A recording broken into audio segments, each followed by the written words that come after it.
देखिए बच्चे, अब हम डिस्कस करने जा रहे हैं apparent weight of a person in a lift. Apparent wait क्या होता है बच्चे? जो वेट एक वेइंग मशीन एक्सर्ट करती है किसी भी बॉडी पे, वो होता है उसका अपेरेंट वेट। और वेट क्या होता है? वेट किसी भी ऑब्जेक्ट का वेट क्या होता है? Mass into gravitational force. ठीक है, जब कोई भी ऑब्जेक्ट किसी भी जगह पर खड़ा होता है बच्चे, किसी भी ऑब्जेक्ट के ऊपर खड़ा होता है, उसको प्रेस करने की कोशिश करता है, तो सपोज कर लो एक पर्सन यहाँ पर खड़ा है, तो वो पर्सन अपना फोर्स या अपना पूरे वेट के साथ यहाँ पर खड़ा होता है, तो जो वो ऑब्जेक्ट होता है वो भी इक्वल ही फोर्स एक्सर्ट करता है। उस फोर्स को रिप्रेजेंट किया जाता है बाय आर, और इस आर को ही बच्चे अपेरेंट वेट बोला जाता है। अब हम डिस्कस कर रहे हैं apparent weight of a person in a lift. सबसे पहली बात हम जो डिस्कस करने जा रहे हैं वो है when lift is at rest. जब लिफ्ट रेस्ट पे है, यानी कि जो ऑब्जेक्ट है, सपोज करो कोई भी पर्सन उसके अंदर खड़ा है, लिफ्ट रेस्ट पे है, यानी कि कोई भी मूवमेंट नहीं आ रही है, जो ऑब्जेक्ट है अपना जो फोर्स है, उसका वेट है, लिफ्ट की जो वेइंग मशीन होती है वहां पर एक्सर्ट कर रहा है, और वेइंग मशीन भी अपोजिट फोर्स एक्सर्ट कर रही है, लेकिन कोई मूवमेंट नहीं आ रही है लिफ्ट में। जब लिफ्ट में कोई मूवमेंट नहीं आ रही है, इट मींस वहां पर जो फोर्स है उस टाइम पे क्या है? वो जीरो है।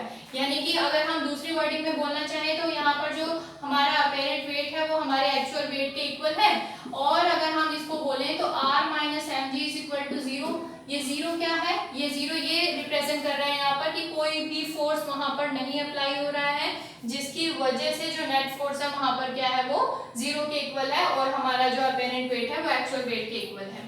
When lift moves upward or downward with the uniform velocity। Uniform velocity का मतलब होता है बच्चे कांस्टेंट वेलोसिटी। अब कांस्टेंट वेलोसिटी है, इट मींस इनिशियल और फाइनल वेलोसिटी क्या होगी? इक्वल होगी। अब इनिशियल और फाइनल वेलोसिटी अगर हमारी इक्वल आ गई है, यानी कि एक्सेलरेशन जीरो हो गया। हमें पता है कि जो हमारा फोर्स होता है वो m इंटू ए होता है। ठीक है, अगर एक्सेलरेशन ही जीरो हो गया यानी कि फोर्स जीरो हो गया। ठीक है, अब यूनिफॉर्म वेलोसिटी के साथ अपवर्ड और डाउनवर्ड मूव कर रहा है, अपवर्ड भी और डाउनवर्ड भी, यानी कि इस केस में भी हमारे पास क्या हो जाएगा? जो अपेरेंट वेट है वो एक्चुअल वेट के इक्वल आ जाएगा। कैसे आ जाएगा? अगर हम बात करें यहाँ पर r minus m g, upward और डाउनवर्ड मूवमेंट हो रही है, फोर्स यहाँ पर कोई अप्लाई नहीं हो रहा, तो ये फिर से इक्वल हो जाएगा जीरो के, और इससे क्या हो जाएगा कि यहाँ पर फिर से अपेरेंट वेट हमारा इक्वल आ जाएगा एक्चुअल वेट। ठीक है, when lift moves upward with the constant acceleration. अभी तक क्या हो रहा था? यूनिफॉर्म वेलोसिटी थी तो कोई एक्सेलरेशन नहीं था। जब कोई एक्सेलरेशन नहीं था तो हमारा फोर्स जीरो, बट अब यहाँ पर एक्सेलरेशन बता रहे हैं। अब देखिए बच्चे, मूवमेंट किस डायरेक्शन में बताई गई है? अपवर्ड डायरेक्शन में बताई गई है। कोई भी ऑब्जेक्ट है, जो पर्सन है वो लिफ्ट के अंदर खड़ा है, उसका खुद का भी वेट होता है, लिफ्ट भी वेट वहां पर एक्सर्ट कर रही है, तो जो लिफ्ट वेट एक्सर्ट कर रही है वो r है, और जो पर्सन का वेट है वो mg है, और जो मूवमेंट हो रही है बच्चे वो अपवर्ड डायरेक्शन में हो रही है। इसका मतलब जो फोर्स है वो अपवर्ड डायरेक्शन में ज्यादा है। हमें पता है कि फोर्स ma के इक्वल होता है। ठीक है, अब ये जो फोर्स है ये ma के इक्वल हो गया, लेकिन यहाँ पर जो बॉडी फोर्स एक्सर्ट कर रही है वो किसके इक्वल एक्सर्ट कर रही है? अब ऑब्वियस है कि जो यहाँ पर अपेरेंट वेट है वो ज्यादा है, तभी मूवमेंट ऊपर की तरफ हो रही है बच्चे।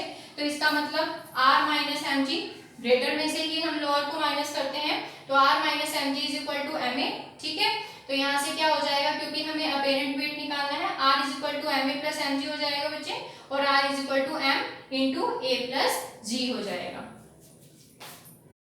देखिए बच्चे, apparent weight of a person in a lift में जब हम बात करेंगे when lift moves downward with the constant acceleration, यानी कि जो नेट फोर्स है वो डाउनवर्ड वर्क कर रहा है। इसका क्या मतलब है कि जो ऑब्जेक्ट है उसका जो एक्चुअल वेट है वो ज्यादा फोर्स एक्सर्ट कर रहा है एज कंपेयर टू द जो फोर्स अपेरेंट फोर्स एक्सर्ट किया जा रहा है बाय वेइंग मशीन। तो अब देखिए यहाँ पर अगर कोई भी ऑब्जेक्ट या लिफ्ट की अगर हम बात करें तो वो वर्टिकली डाउनवर्ड अगर मूव कर रही है, इसका मतलब अपेरेंट वेट ग्रेटर हुआ as compare to the weight exerted by the weighing machine, इसलिए हम यहाँ पर क्या करेंगे? mg minus r। अब फोर्स एक्सर्ट कर रहा है डाउनवर्ड डायरेक्शन में, यानी कि जो हमारा फोर्स ये mg माइनस r होगा वो किसके इक्वल हो जाएगा? ma के इक्वल हो जाएगा बच्चे। तो यहाँ से हमें क्योंकि अपेरेंट वेट निकालना है तो r को हम शिफ्ट कर देंगे, तो mg minus ma is equal to r, यानी कि r इज इक्वल टू क्या हो जाएगा? m into g minus a। If lift falls freely, अगर लिफ्ट फॉल कर रही है फ्रीली, इसका मतलब क्या है कि apparent weight will be equal to zero, क्योंकि जब लिफ्ट फ्रीली फॉल करेगी बच्चे तो वहां पर जो ऑब्जेक्ट है, जो भी पर्सन वहां पर खड़ा है वो भी वेटलेस फील करेगा, इसलिए उस पॉइंट पे क्या हो जाएगा? अपेरेंट वेट जीरो के इक्वल हो जाएगा।